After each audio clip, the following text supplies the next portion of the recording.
Hello everyone, welcome back to another video from Quick Guide. Today in this video, I'm going to show you how you can log in into your Berkshire Bank account. So follow some simple steps with me. Open your web browser and in the search bar, type in berkshirebank.com.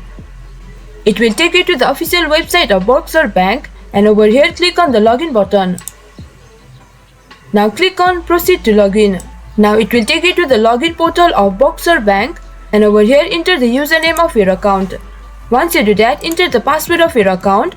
To confirm what you typed, you can click here on the show button. Now click on login. You will be logged into your Berkshire Bank account. And in case if you guys forgot your password or username, you can click here forgot your username or password to reset it.